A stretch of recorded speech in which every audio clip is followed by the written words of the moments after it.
You know that feeling? You buy one little thing, and the next thing you know, it's triggered this avalanche of other necessary purchases. Well, that's not just bad luck. It's actually a hidden psychological trap, and it is quietly draining your bank account. Today, we're going to unpack exactly what it is. So, picture this. You've been wanting something for a while. You saved up, you finally buy it. You feel awesome, right? But then, something else starts to creep in. A kind of weird feeling. All of a sudden, that one shiny new thing makes everything else you own look, well, a little bit shabby. And that right there, that's the moment the spending spiral really kicks off. To really see how this plays out, let's start with a super common example from today, upgrading your phone. Okay, so your old phone is fine. But, the battery's getting a little weak. Maybe there's a crack in the corner. You tell yourself, hey, a new one is a productivity tool. It's an investment. And honestly, it feels like a totally logical, justifiable decision. So you do it. You pull the trigger on that brand new, top-of-the-line model. You walk out of the store holding this sleek, beautiful piece of tech, feeling pretty good about yourself. That initial investment is made. And here, my friends, is where the trouble begins. You get home. You plug it in with your old, frayed charging cable, and it just feels wrong next to this perfect new phone. That cheap plastic case you had, it suddenly looks ridiculous. There's this little bit of tension that starts to build inside your head. So what do? You start fixing the problem. You need that new fancy charger that matches the phone's tech. Then, of course, a high-quality leather case to protect your investment.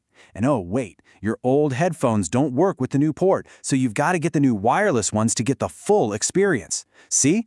Each little purchase feels totally necessary on its own. But then you look at the receipt.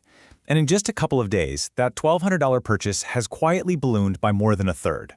What you thought was one decision was actually a whole cascade of them. This chain reaction actually has a name. And to get it, we have to travel back to 18th century France. Now, what's so wild about all this is that this very modern problem, it's not modern at all. It was actually first described by a philosopher who lost basically everything because of a single piece of clothing. Let me introduce you to Denis Diderot. He was a famous writer, but he was poor. And he was perfectly happy with his simple life and his old, comfy dressing gown. Then, Catherine the Great of Russia bought his library, and he was suddenly rich. So he did what anyone would do. He treated himself to one nice thing, a beautiful, luxurious scarlet robe. And that one robe, it ruined him. It was so fancy that it made his old desk, his old chair, everything, look like junk. So he replaced it all, one piece at a time, until his entire life matched the splendor of that robe. And he wound up right back in. He wrote about this whole mess later, and he just perfectly captured the trap with this line. He realized that this new thing he owned didn't serve him at all. He was now serving it. And that, right there, is the heart of the problem. And that brings us to the formal name for this whole thing, the Diderot effect. It's the tendency for one new, high-status item to act like a trigger, setting off this domino effect of buying as we scramble to make everything else in our lives live up to it. So, why is this so incredibly powerful? Well, the Diderot effect works because it taps into something really deep in our psychology, our sense of who we are, our identity. Think about it. When we buy something fancy, a luxury car, a designer bag, that expensive new phone, we aren't just getting an object. We're sort of signaling an upgrade to our identity. And our brains are just hardwired to want consistency in that identity. Let me put it this way. If you see yourself as a Honda Civic person, your whole lifestyle is probably pretty consistent and, relatively low cost. But what happens if you stretch your budget and buy a Porsche? Well, you've just adopted a Porsche person identity. And that new identity, it demands upgrades everywhere else to avoid this painful psychological clash. That car just set a brand new, very expensive baseline for your entire life. Okay, so let's see how this plays out in a really common, and let's be honest, financially dangerous scenario, a home renovation. So you decide your kitchen needs a little refresh. It's just one project, and you set a totally reasonable budget for the one thing you really want to change, the cabinets. The cost for those new cabinets is 10 grand.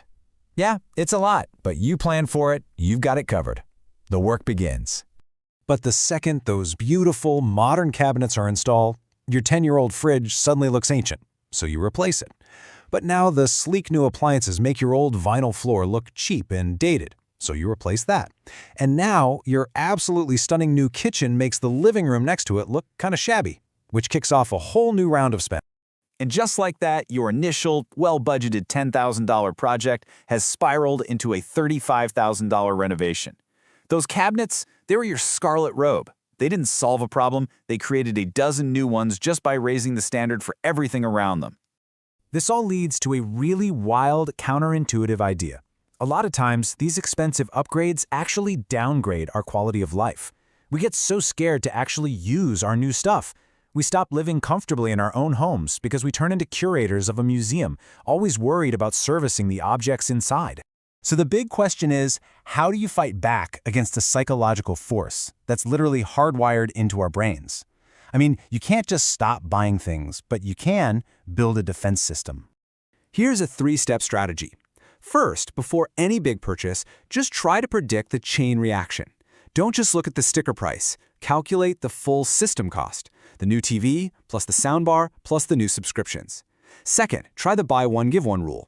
When a new pair of shoes comes in, an old pair has to go. It just stops the accumulation. And third, and this might be the most powerful one, practice strategic downgrading. Intentionally keep some of your status items humble. Driving a slightly older car gives you the freedom to not care if everything else matches up. It creates a low-maintenance identity, which is a massive financial asset. In the end, the lesson from Diderot is absolutely timeless. We think we own our things, but way too often, they end up owning us. The key is just to see the game that's being played with your mind. Understand the real cost of your stuff and choose to be the master of your possessions, not a slave to them.